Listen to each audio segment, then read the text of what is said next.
Welcome to Torlando On Business. Yeah, that's right. Torlando On Business. Wait, what? What? All right, folks.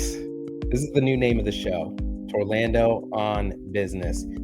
I got to tell my audience first up that the Paint Edge show, which I hosted for 4.5 years, was not renewed in 2025. I know. It's heartbreaking.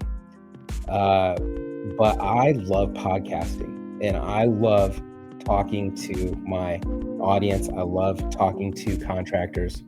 I love talking to tradespeople. And so we're going to keep doing it. But we're going to do it on my terms now. And we're going to do it under this cool new name that has my name in it because I'm so freaking humble. Probably the most humble person I've ever met in my life. Or, I mean, maybe even humblest person who ever lived. I don't know. We're going to do it that way.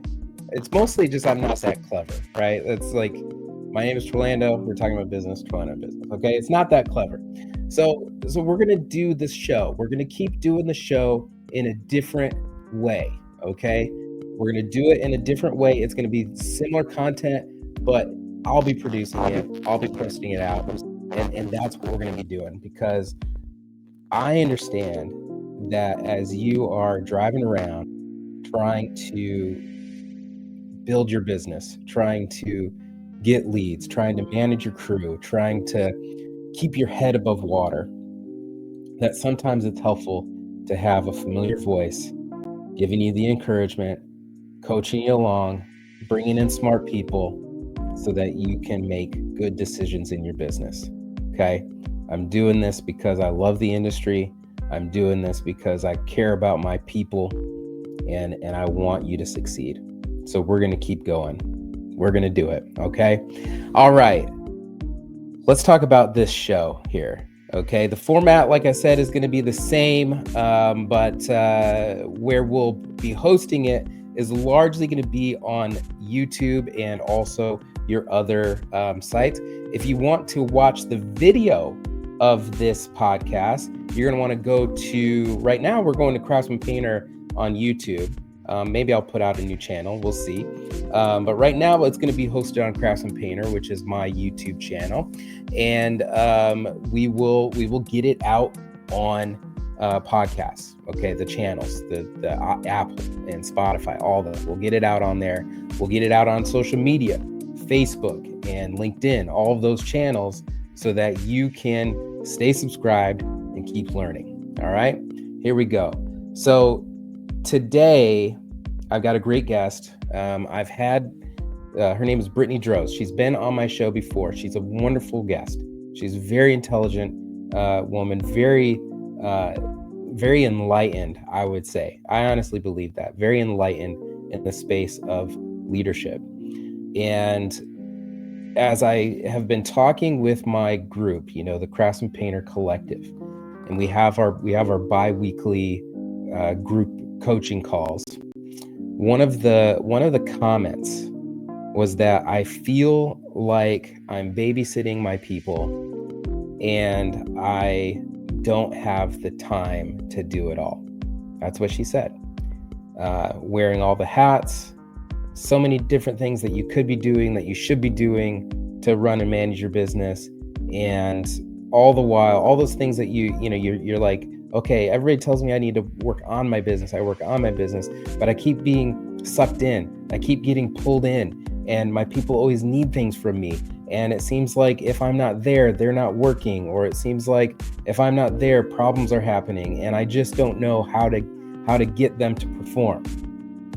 Okay?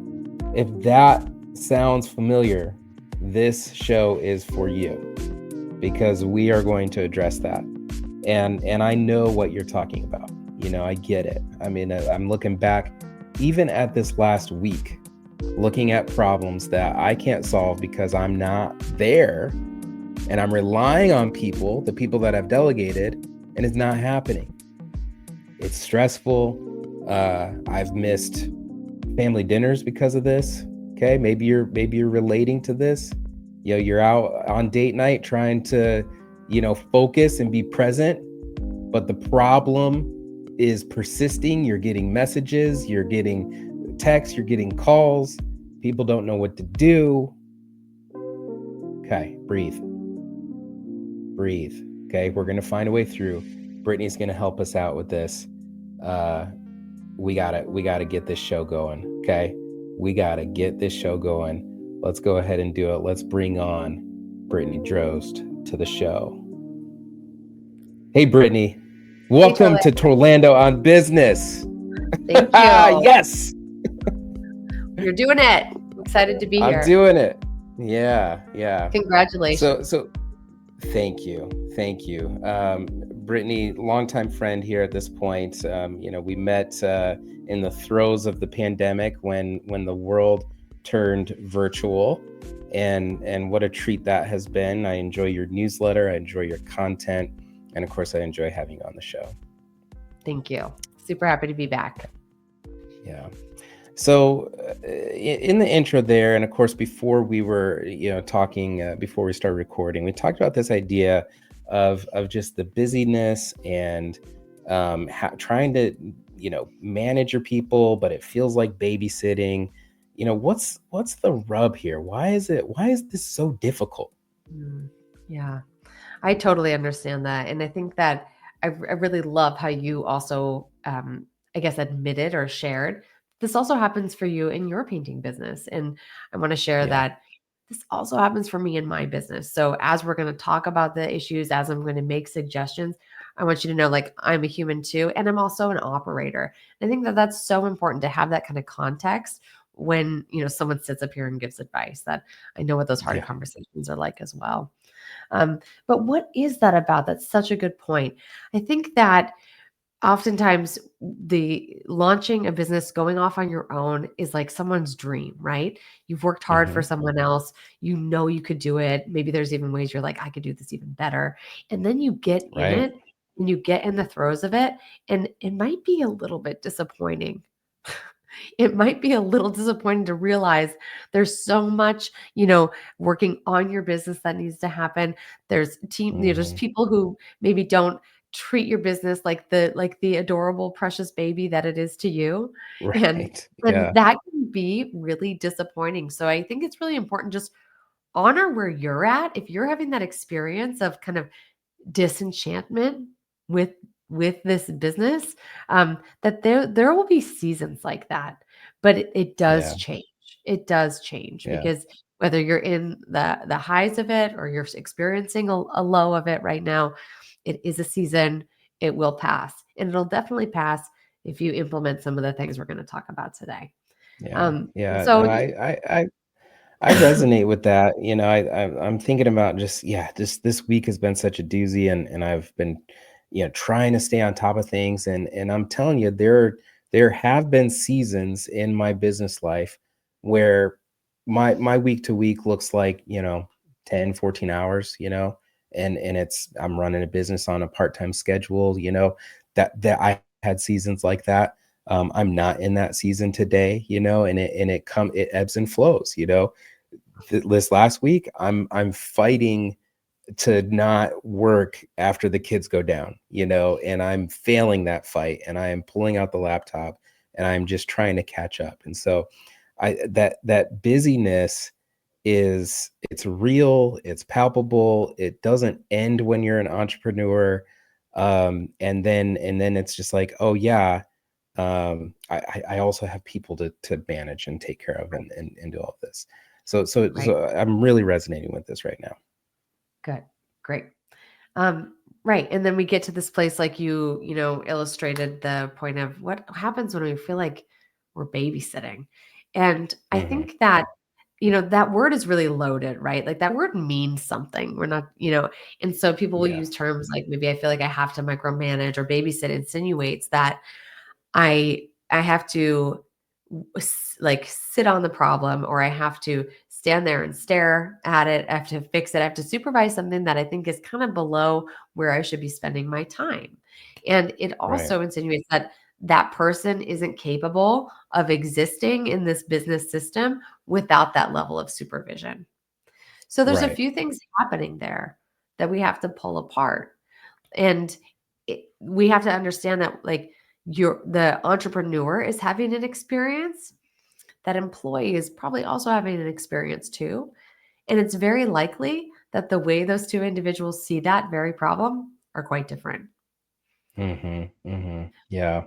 Yeah, I think that, you're right. Babysitting is such a it's a loaded term, and I think if we're viewing ourselves as babysitters rather than leaders, then what we have are children rather than followers. Ah, And children, they do their own thing, and sometimes they don't do anything. But the one thing is for certain is that they need you constantly, right?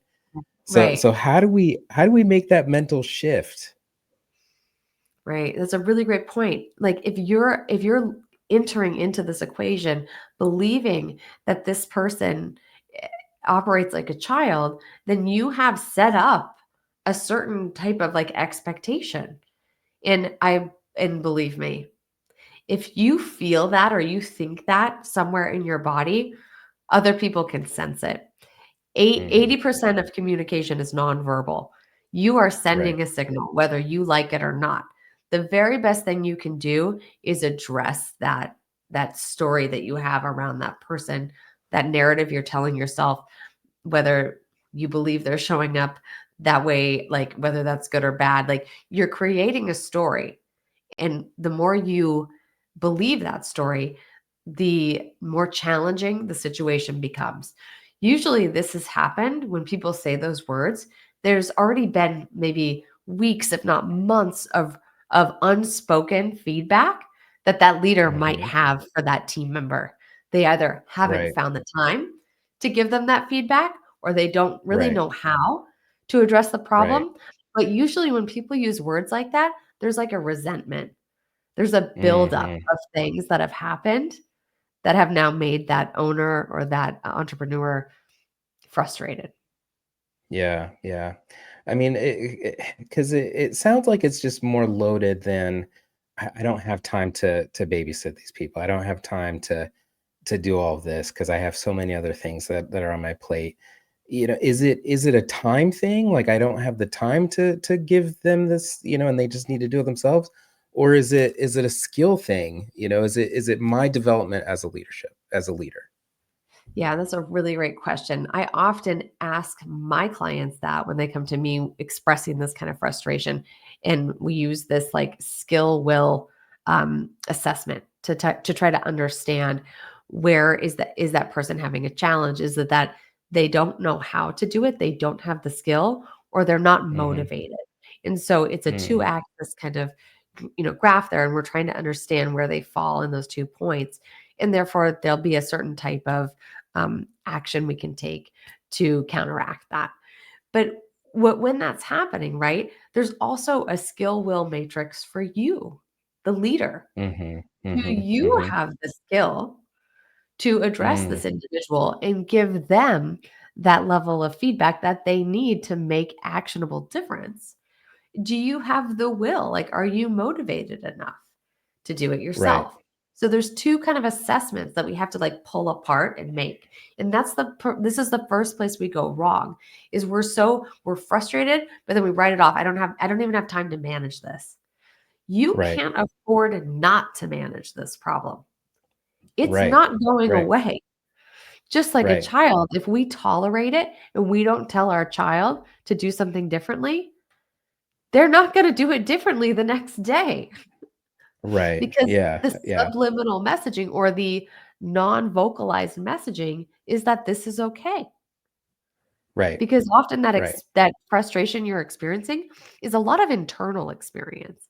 It's not necessarily Right. an external experience. And even if it is an external experience, you make it known that you're pissed, you're frustrated with them. That doesn't actually Mm. tell them what they need to do differently. And alas, here we Right. are stuck with that same problem the next day. Yeah, yeah, for sure. Sometimes when I've gone out speaking and I'm talking to people and they seem so focused on trying to turn their business into a passive, business where they can just go and vacation and, drink lemonade all day and, uh, just sit by the beach, and their business will just run itself, and in the trades, in the service based industry, your people need a leader. You're not going to get away from that. And so what I've asked them sometimes is, just point blank, what what is it in your business that is causing you to run away from it? Mm, Because what's happening is, you're masking the idea of, I want a passive business asset, as I don't like my job, and I mhm. and I want to avoid these problems. Yeah. So what is it in your business right now that is making you want to run away from it? Because if you had a business that you loved and that you were engaged in and that gave you meaning, you wouldn't be running away from it. You would be running towards it, right? We would be making the wind would be at our backs here. Yeah. And so, you, like me, I think we both encourage people to just kind of take a breather for a second, look at what is actually happening, analyze it, and let's start to reflect. So Right. so that idea of analyzing and reflecting, um, Mm, I mhm. think for a lot of people, I'm asking them to take something that seems intangible and make it tangible. So how do we extract data out of our company in a way that's going to make it, in a way that's going to help us make meaningful leadership decisions? That's a really great point. Yeah, so this is not like making change in this way as it has to do with employees, leadership development, building culture. This is not a one size fits all model. And that's why the most important first thing you can do is collect data on where is your team at currently? How is your business doing currently when it comes to employee experience or engagement or retention, something like that? And Hmm. the better job we can do at collecting strong data for the current state, the easier it will be to shape strategy to change the things you want to change. So that's why Yeah. that's the most important first step. Now, again, like we tried to pull apart at the very beginning, where an employer or the person running the business owner likely has a different narrative or story or understanding of what the problem is than that team member or that employee. And so that's why, like, you only know your story, you only have your experience. It's a very human thing. We can't get around that. That's why we need to Hmm. ask them what their experience is so that you can make sure you're solving the right problem. There's so many leaders that I've engaged with that have said, "Oh, well, I could tell morale was a bit low, or like people were leaving, and so I paid for pizza on Fridays, or I got them, Hmm. like gift cards or whatever." But you spent more money, you made more investment without first asking them what would be meaningful to them. Oh, Hmm. it's leaving Hmm. early on Friday, or something like Right. that, where don't just don't you need to spend more time asking the questions and not just creating a solution before you've done that. Yeah. So hold on a second though. You said data, Brittany. I'm not hearing numbers here. Okay. Yeah, so I data thought I looks thought different I ways. thought I thought data is numbers. This doesn't sound like numbers. What do you Well, what do data you mean by, yeah. so there's 2 types of data, right? There is qualitative data and there's quantitative. And Mhm. so depending on the size of your organization, you will have, some of that will be easier than others. But there is place for both types of data here. Mhm. It's important to understand some of the numbers that exist in your business. For instance, employee turnover or retention, like how often is that Mhm. happening? What is the typical life cycle of an employee at my company? How long do they stay? But within that story, there is there's qualitative opportunity to understand what is happening for that person. Like, were they Right. offered more money? Did something change in their life and they needed to change their career? Were they upset with you, or did a customer yell at them? Like, what are the things that actually Mhm. happened that had those people move on? And you can also find themes and patterns in that qualitative data as well, not just the numbers. So having those Yeah. together actually really helps create the story and increase your understanding of what's really happening in your business. Because a retention number alone doesn't give you the full picture. I don't care what size Right. business you have, 5 people or Right. 500. Having both sets of Right. data is very important. So there's things we can do. Yeah. Hmm. There is, Yeah, I was gonna say that. Oh, sorry. I was gonna say that thinking of it in that way, especially in the idea of w- getting an idea of what is happening in your business in order to tell a story about your business, right? To tell a story about the problem instead of just thinking, oh my gosh, all this stuff is happening, everything's happening. If we go back and we just ask the questions, what happened here, and then what happened, and then what happened, and why did that happen, why are people making these decisions? If they're leaving, why did they leave? Like you said, getting that qualitative data in telling a story, creating a story for yourself, that's going to help you retain the information. If you know that your turnover is high and you have it expressed as a percentage, like you said, that doesn't tell you the why, it just tells you that it's happening. But getting that qualitative data, like you're saying, it helps you piece together a story, which I think is critical to what we're talking about here. right. And also helps you shape the right solution. Like if turnover was something that caught your attention, but we didn't know if it was like, hey, you were paying people below market rate, or you were asking them to drive to jobs too far. Or something. Like those are very different. They require different solutions, right? So Hmm. you can't solution in the way you need to, and definitely not Right. efficiently, without Right. that extra level of information. Yeah, yeah.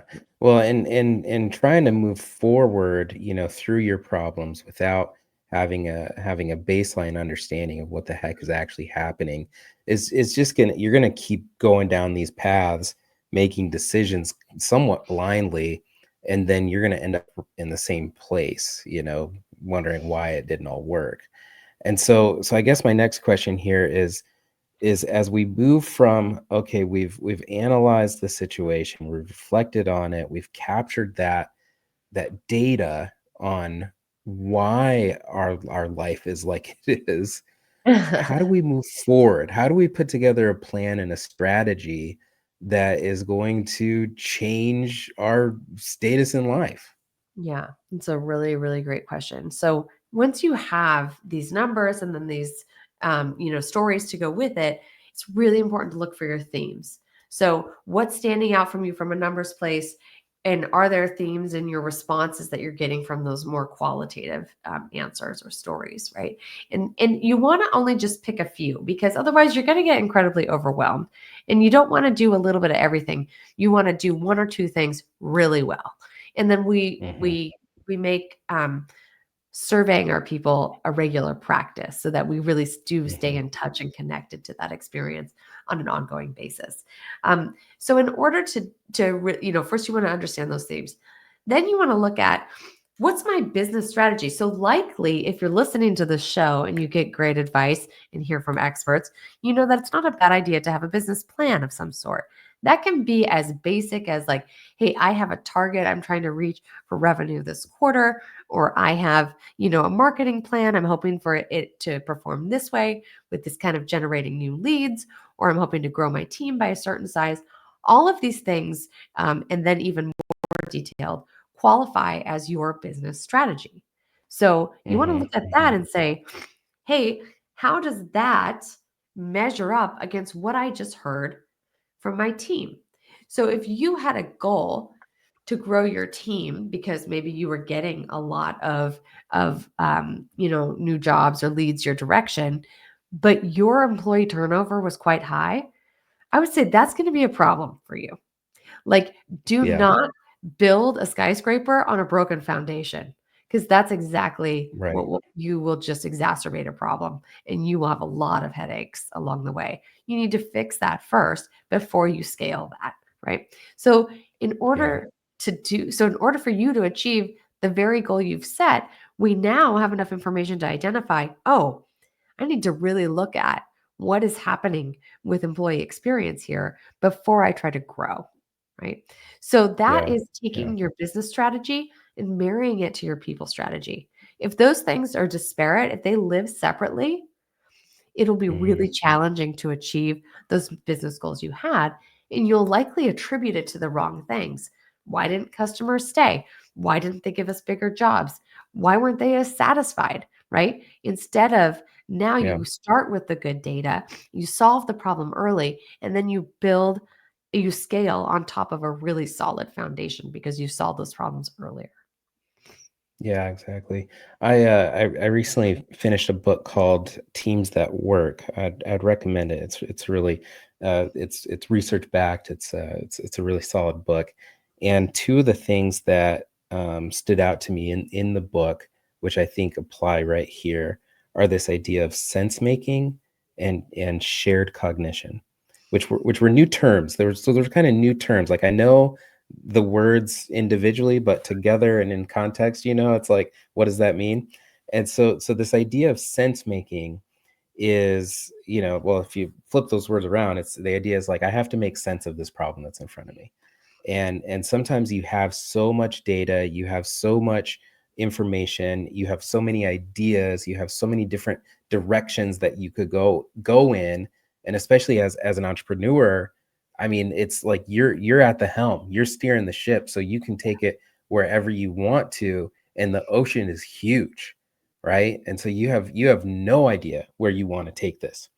And so the idea of sense making is going through all of that data like you talked about, and just in a very like almost non-judgmental way, just putting it out on the table and saying, this is what exists.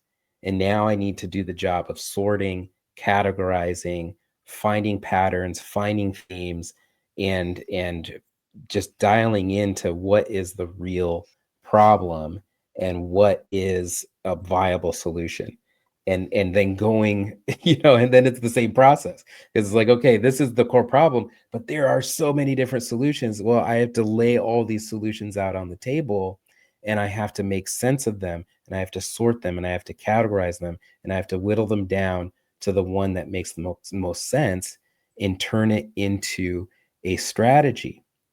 But here's where it gets really hard with teams, because it's one thing for the leader to hold that information in their head, and to say, okay, this is what we're going to do, and then they're trying to articulate it, and they're trying to explain it to their team, and their team's like, I mean, I guess we can go that way, boss. I don't really get it. That's where taking the time to focus on this shared cognition, or creating a shared cognition, is so important. And Mhm. one of the examples that they gave in the book was a football team, which I like because I played football in high school.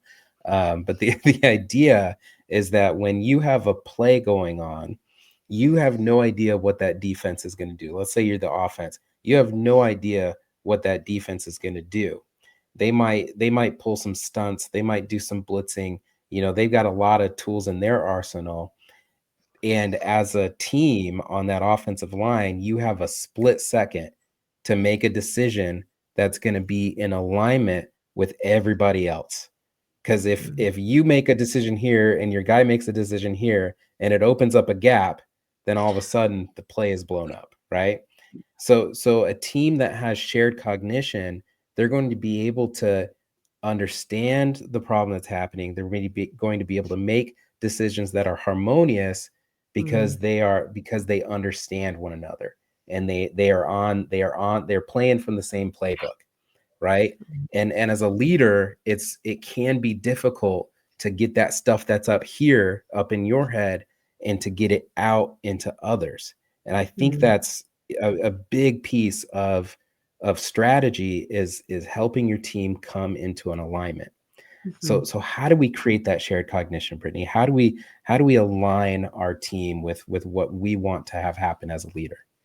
Yeah, this is a really good point, and I love your analogy. And these plays only work, right, when we've practiced and when we've told everyone exactly the way we'd like to see them perform, and looking for certain types of indicators from the other team to help train them on like the which way they should respond in these given situations, right?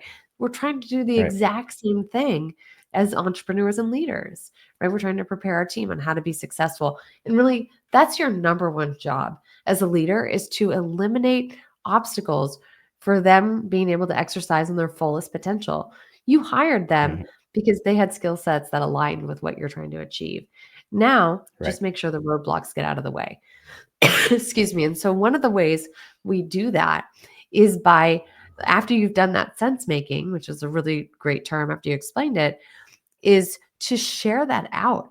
Make them part of the solution. Too many people have a vision board that they don't share. Too many people have a Mhm. goal or a target that maybe they've identified as a business owner, but they don't share with their team. And maybe they feel like it's not appropriate to share numbers, or they don't want people asking questions about, what they're making or whatever. That is the wrong way to look at it. You're never going to achieve what you want to achieve without your team. So the sooner you Right. can bring them in and make it feel like, hey, we are this work family. I'm actually here to help you be your best, not the other way around. The sooner you understand this concept of almost servant leadership, I don't necessarily love the words, but the concept Mhm, mhm. makes sense, is to actually flip that dynamic. What can I do for you to help make you more successful? And when you Right. show up that way as a leader, changes everything. Yeah. Then, when they feel like you've taken an interest, you're invested in them, their growth, their success here at the company, they want to help you succeed because they feel like they're part of it too. And so Right. these strategies that we make, not only are we sharing them, but we want to help people understand what their specific role is in making this happen. And this is exactly where your employees' goals and development plans should be shaped. Now, if I'm sounds like Yeah. I'm speaking a foreign language right now, that means you maybe you haven't had these conversations, or you haven't thought through having each of your people in your crew have a goal, have a development plan. Well, they have all entered into your business with a different set of experience, with a different set of Right. challenges, and likely with a different aim for their career. And so it's up to Yeah. you as the leader to understand that person. And through those conversations, you'll also come to understand what drives them, what motivates them as an individual. And you can use that to help leverage how you're trying to help them grow. So, really, Yeah. the execution of these strategies happens in these one on one conversations. Yeah. Yeah. I think that's so true. And it's when you bring up tactics like, servant leadership, where I think that why it feels a little bit like a misnomer is because it's like, well, that's kind of all I'm doing, like I'm literally waiting on these people hand and foot, that's why I said babysitting. But servant leadership is more about ensuring that your people have the resources to succeed. Instead of just leaving them kind of abandoned on a lonely island of, well, I don't know, just I told you to do the job, just do it. Well, what's the big deal? Yeah. It's going in on a one-on-one level and saying, okay, let's examine. Again, it's that sense making and that shared cognition. Do we have the tools to succeed? Have I set you up to succeed here? Because in our line of work, if we're getting drips all over the floor, and they don't have drop cloths, then, well, what did you think is going to happen? Why are you mad at them? If you didn't supply the drop cloths, right? So that aspect of servant leadership that I really like to key in on is making sure that you are giving them the resources to succeed. And that can be challenging because, okay, drop cloth, that's kind of an easy one. It's $20 and the floors are covered. Okay, that's not that big of Mhm. a deal.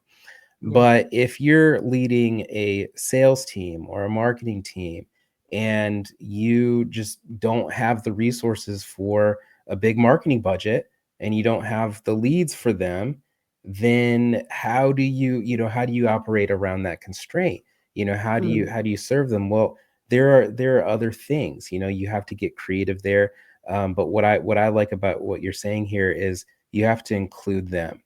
And so instead of being the leader that always has the answer, be the leader that asks the question. Okay, this is our constraint. And I hired you guys to help me out to figure this out.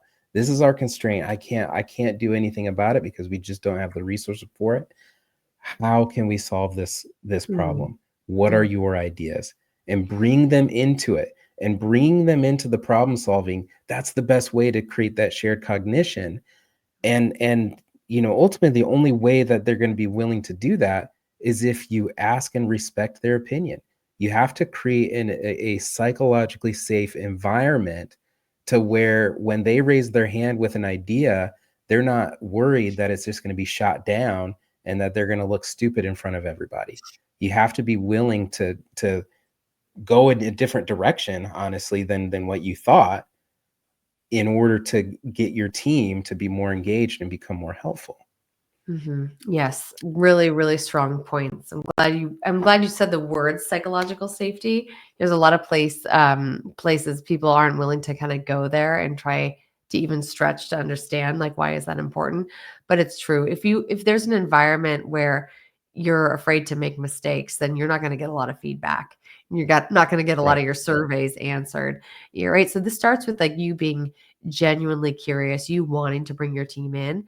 And it's okay if you haven't been nailing that, there's always the opportunity to share that intention now. Share that you really want to move Right. that direction and ask your team to help you get there. People who keep showing up at work, they want to get better. They want to see the company improve. It's human nature for most of us. And the more you can bring them Mm. in, you'd be so surprised. I've heard time and time again how amazing employees have helped build solutions that the entrepreneur didn't come up with, because you've got Right. some incredible people there. Just ask for their ideas or what they bring to the table. They're happy to share. Yeah. Yeah, and I think that, some of the business world's gurus have done a poor job of helping, business leaders to create that environment. I think of the phrase, hire, what is it? Hire slow and fire fast. Have you ever heard that one? Oh yeah, And what Vaynerchuk it basically says that a lot. Yeah, I mean, uh, I don't know about that, and I'll push back on it, because if you create an environment to where people know that you are willing to fire somebody over just about anything, then they're going to be really afraid to make mistakes. And if you are asking for opinions on what the company should do, and that opinion doesn't work out, it doesn't, serve the company, now you're worried that you're going to get fired for having the idea to begin with. And so that idea of creating that environment where people can make mistakes, where they can try new things out, where they can get inventive. It starts with this willingness and this ability to absorb the consequence, Mm, and it is hard in a small business to do that for a prolonged period. But what I love about what you said was you want to be curious. So when you asking your team, okay, we didn't perform on this job. Let's say we're shooting for a gross profit of 60% on this job, and it came in at 30 percent, and that's tough because we have to make a living, we have overhead expenses, and 30% gross profit, maybe that's not cutting in our business. mhm, mhm. And so you go, and the first thing you say is, guys, why didn't this job come in on time? Well, if they know that you're a fire fast company, who's going to raise their hand and say it was my fault? None of them. Nobody's going to raise their hand and say it was on me, because they're worried about getting canned. Right. Right, right. Like the better way to handle that is to have an after action, no matter what the job, like every single job should have some kind of debrief where we highlight Mhm, what went really well and what would we like to mhm. improve upon next time. If you did 10 of those, the amount of information you would have from your team when you're not there on site, this is invaluable as a leader. Right, If you were documenting that and looking for patterns within that, you would know so much about what to do if you did have a job that was that low on margin, right? That we would already right, understand. Well, these ones were our highest margin. Here's what we should do about it. Here's the bright spots. Here are the places we do tend to fall short. You can control for right, it in a much more strategic fashion than a reactive fashion, like you're talking about, where then people tend right, to blame or they get really quiet because they're trying to save their head. right, right, right. And in my teams, that what has happened from there is that people, they the feedback flows, because they know that I'm not going to get defensive if it really is, my fault. This happened this morning. My crew leader, I walk in and he says, hey, this job needed uh, 2 extra points. We use a point system in our bidding. He said, this job needed 2 extra points. And I said, well, why was that? And he said, well, because there's, 2 color changes. And I'm like, oh, yeah, Mhm. yeah. I didn't, I did the bid before we picked the colors. So, and so I said, so how should we solve that? And we were able to just have this open conversation about how to practically solve this issue, which was on me. It was my fault. And he was not afraid one bit to tell me that it was my fault, because there wasn't a consequence. Like, I didn't get Right, mad at him. I didn't get right. defensive. That person right there, that's your most valuable employee. Oh, he definitely is. It's your most valuable employee because he's willing to say the thing to you no one else is. And that is how Yeah, your business is gonna get better. He highlighted that for you. Sounds like you guys had a conversation. Sounds like you probably made a process change. Oh, we we're did. gonna Yeah, ask that yeah, question in when we're putting together the bid so that we can yeah, understand yeah. that now.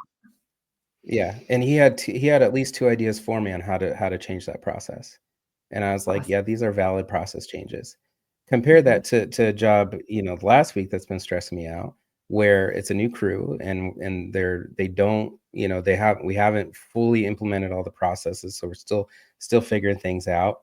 Come to find out, there's, some issues on the job, and instead of coming to me and saying, "Hey, we feel like there's not enough time on this job.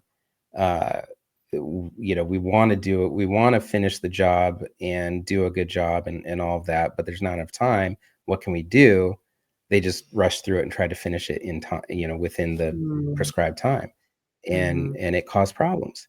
And there Yeah, just wasn't enough, in that newly established team. There just wasn't enough familiarity. We haven't developed that shared cognition in order to have those conversations one with another. We're still kind of in that phase of, oh, if I don't make good on this job, then then I'm not gonna make money, or if I do bad on this job, then they're not gonna hire me then for the next one. There's still that fear in place, and that trust hasn't been established, and it's really inhibiting our ability to perform, I think. yeah. But here's a What here's a ideas do great you have for me on that one? no Because problem. it's new, and we haven't had that time, So I'm like, gosh, how do Yeah, I speed that up, so that we can get to sure, that sure. point where they're willing to, speak. Yeah, and I think that this also ties into, like, what we were talking about before is, like, the psychological safety and making room for mistakes. This is where I see business owners, like, start to really tense up and, like, wanna run away because, we're not suggesting that without accountability. This only works Right. with accountability, okay? So we're not saying have Mhm. a free for all, spend our money, waste our money trying new ideas, whatever. No, we know there's a budget, like, we understand there's operational expense, like, that you're monitoring. You should be. It's not a hobby, it's a business. Right, But exactly. this can be done in performance management. And this is where I see a lot of service businesses miss this part. And this is where your strategy will fall apart if you're not managing it. And so, performance management, like we Right. said, happens in these one on one conversations. You bring that team member and you invite them to talk about their own development, where they want to see their career go, what goals they have for themselves while they're here with you working on this business. And then you ask them, how can I support you in achieving those goals? So now you know about this person. You kind of know what motivates them. You know where they're trying to head. You can help support them in that. And along the way, you can also add, hey, we're trying to grow this amount.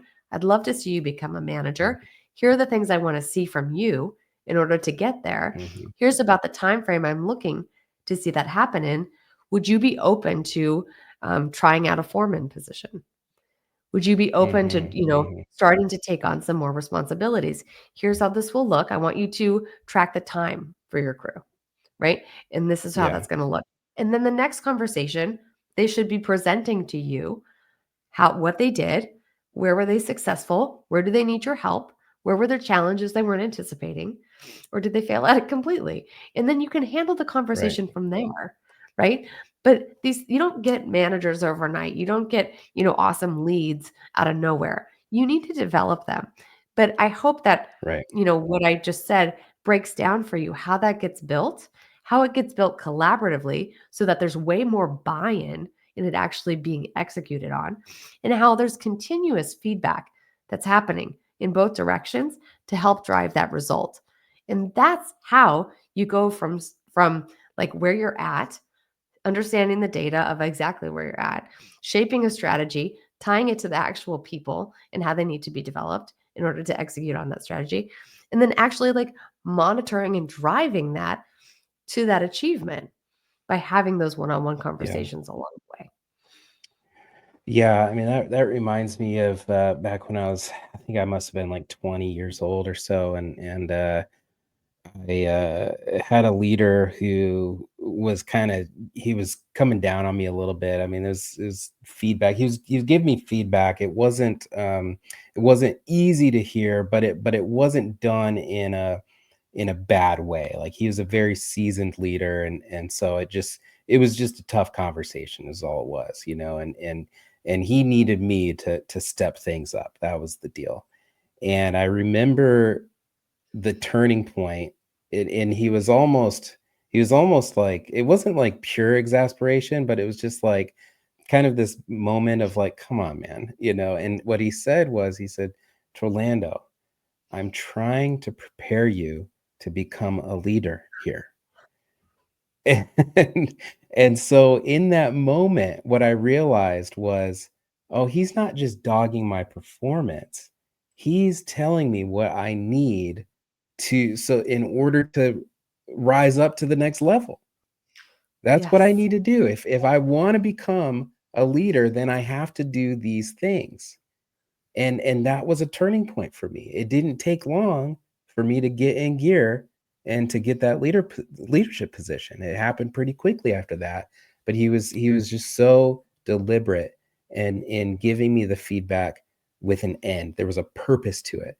And I Ah, think that's what great transformational leaders do, is they tie the things that they need to do today to what you can become tomorrow. mm. Right, right. And if he just kept that in and didn't share that, you would be like, "Oh, this guy's ragging on me. Like this isn't fun. This doesn't feel good." Right. But instead Yeah, you walk totally. away saying, "Oh, he's investing in me. He cares. Right, This is a right, sign of respect. This is a sign of love." Like, and what right. did you do? You turned around and showed up, right? That's This right. guy believes Yep. in me. He wants to see me succeed. I'm motivated to be that person, right? Yeah. You had Yeah. a reason. Now he helped ignite a purpose within you. That's right. That's right. So Yeah. this is Yeah, why definitely. taking the time to have those conversations is so important. And I would say like an adage that instead of, hire slow, fire fast, you could ask yourself, do I care enough to give this person this critical feedback? Because the opposite of love is not hate, it's apathy. Right. Caring to give that feedback is a sign of respect and love. If you don't even want to do it, I'd say that's a sign that you don't care enough about that person, their performance, their development. And then I would say, why do you have someone in your business, your baby, remember, that Mhm. you don't care enough about to give that kind of feedback to? That Right. to me, that's the sign of maybe it's time to move on or find someone else, Right. because that's not going in a good direction if that's the way you're feeling. No. Yeah. So in this vein of ongoing performance management, how do we sustain it in the long term? How do we help our people make meaningful goals? And ultimately, how do we delegate? Like, how do we step away and not have everything just kind of fall apart right in front of us? Ugh. Gradually, with a plan, with a strategy. Um, I have teams that I work with where the managers have the, like, biweekly one-on-one they're having with all their team members on their calendar for the whole year. They have, like, Mhm. weekly team meetings or whatever already on the calendar. They have a Right. company all hands every month already on the calendar. that shows a level of commitment. And so it brings me back to a point when we were talking about accountability. I was thinking, you were kind of asking me, how do I manage this problem in my own business? Sounded like there were Mm-hmm. values in there. That is also something that leads to that shared cognition. People need to Right. understand, what are the values behind your business, your leadership, how you show up? Because that's something we want to vet for from the very beginning in our company when we do bring team members on. Those Mm-hmm. alignment of values is really important in getting to that shared cognition and what will help you ultimately succeed. So I'm bringing that up right Right. now because these are things that you can use in your one-on-ones, in your team meetings. This is content that's really important for people to hear time and time again. And you can also base the goals for team members, the goals for the company, and what you're measuring their performance on with those shared values. So this Right. is why kind of understanding the what those are for yourself or you as a business is so important, because if you're not sure where to start, think about where are the things that are most important for you. When you had that, when it sounds like your team made the decision to just hurry up and finish because they thought maybe you cared about time, but actually you cared about quality of the job, the craftsmanship, Right. right? And so Right.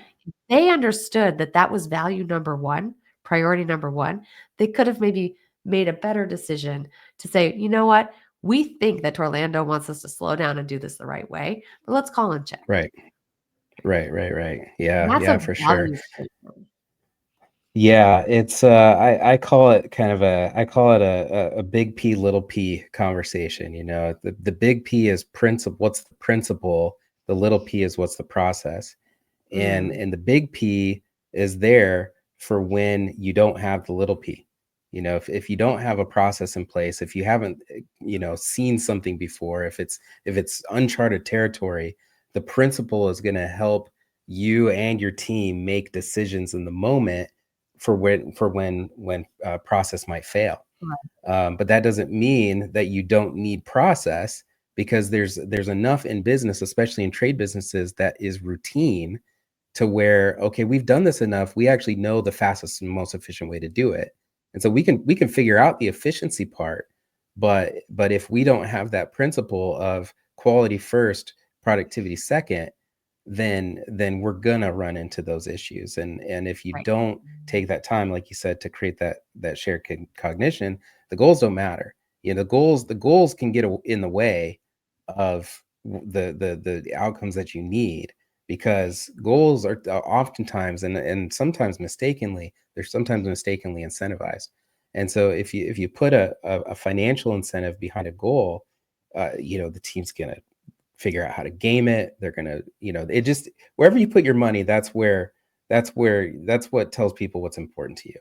And so you have to be very careful with goals that are misaligned with your values. yeah, it's a really So good point. okay, so this is cool stuff. This is great. I expected no less for the conversation with you, Brittany. Well, I feel like we've consistently gotten to this level, and I'm here for it.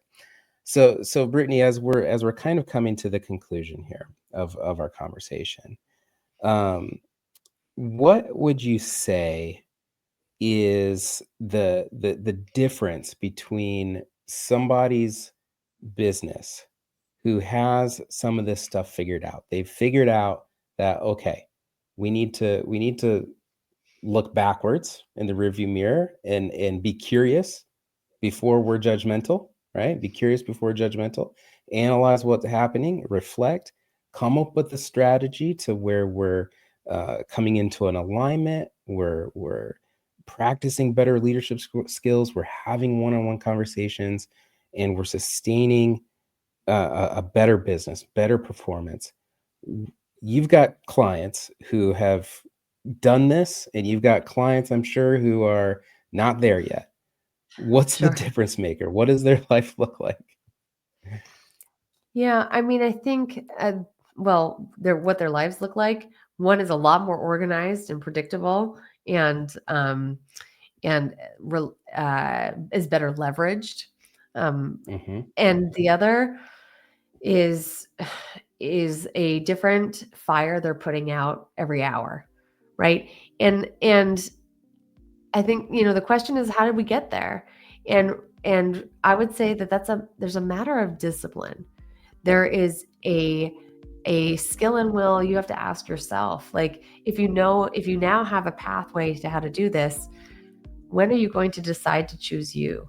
That you're worth making this difference, that you are committed to making this better. And that's how you'll get there. But remember that this isn't an overnight thing. But that commitment to process, that commitment to your own growth is how you will get there. Yeah, awesome. Brittany, you've got a coaching practice. Why don't you tell us a little bit about what you guys do at Brittany Drozd Coaching? Yeah, thank you so much. So we truly practice and preach the stuffs ourselves. I do it in my own business as well. We are bringing tools, no matter which size company you are, to understand that, bring in that data, qualitative and quantitative. We're coaching top leadership to help them know how to leverage that data and build that strategy. And then we're running offsites along with our coaching to help create those really strong opportunities for you to do the work you feel like you never have time for, but really makes a world of a difference in your business over time. Awesome. I will say you're a phenomenal leadership coach. And I think that people should use you. The website's brittanyDrozd.com. You've got a case study, right? That's available. Yeah, I Tell wanted to us just a share this. tiny bit about that. Yeah. Yeah, it felt so much more Yeah. important to share this than something else or like a tool for you, because this shows you an exact example of when a company has done this. They've been committed to making that change and the real results that it created for them. So not only does it give you step by step what we did, and then how those outcomes showed up for that company. Awesome. I took a quick peek at it. I'm going to have to spend some more time. It will be available in the show notes. Brittany, this has been a great conversation. Thank you so much for being on my my brand new show, Torlando On Business. So glad to have you. Thank you so much. All right, there we have it. Brittany Drozd with Brittany Drozd Coaching. Such a, anytime I've had Brittany on the show, we've just had such a thoughtful, intellectual conversation, but also approachable. I don't think that anything that we talked about there was too, like, it wasn't like drinking out a water hose, right? It was personal, it was real, it was tangible, and just delightful conversation. Things that stood out to me about this conversation. First off, this idea of, okay, I don't have time to dedicate towards leadership, or rather, I don't have time to babysit everybody, right? Is this a time thing, or is it a competence thing? Is this I have to develop better skills? I have to develop a better way of doing things? Or is it really that I don't have time? Well, we all have the same amount of time, but some people are doing it and some people aren't. So it must mean that it's a competence issue. And when I say competence, I don't mean that you're dumb. Okay. What I mean is that you haven't acquired the skills yet, right? You haven't practiced it. Practice is what builds competence, not intelligence. And so that idea, next time you think, okay, I don't have time to deal with this, it's no, the question, that's not it. You haven't figured out the best way to do it. It's not a time thing. It's you just haven't figured out the strategy. Other things that stood out to me is that idea of coming up with a shared cognition. When people are aligned on what the big goal is, what's the big P, what's the principle, you have less hand-holding, because people are able to make decisions that align with the big picture. And if they feel connected to the big picture, then they'll do it. And if you have people who are flat out refusing, well, then yeah, you have to have a conversation with them, and maybe they can't work there. Okay, maybe that is true. But my question to you is have you laid the stage? Have you given them the resources to succeed first? You got to look internal as a leader before you look external. The last part, this idea of the sustaining the performance management, I think that honestly is, I feel like that is more about the way that you see yourself as a leader. If you see yourself as a babysitter, yeah, it's not gonna, you're just gonna maintain your status as a babysitter. But if you make that personal transformation of, I am going to become a leader, I am going to invest in my people, I'm going to be a people developer, and that becomes your identity, that becomes your role, who you are as a business owner is a leader first, not a glorified salesperson, not a owner operator, okay, not a skilled technician, but a leader. If you make that part of your personal identity, a lot of these problems start to go away. Not all permanently, but you start developing the tools to tackle these problems head on and solve them rather quickly. Great conversation. Thank you so much to Brittany for being on the show. All right, that is it. That is Torlando on Business. I hope you enjoyed the show. This show is going to be jam-packed with great resources, better resources, articles, clips, handouts, and some of the brightest minds that I can find to come talk about real business issues, bringing not just your typical guru wisdom, but bringing data-backed research that is sound, giving you a sound, practical business. Make sure that you subscribe to our Craftsman Painter channel, where I'll be posting these. And if you are interested in joining the revolution that is the Craftsman Painter Collective, go to craftsmanpainter.com/collective. All right, that's it, folks. Thank you so much for tuning in. This has been Torlando on Business.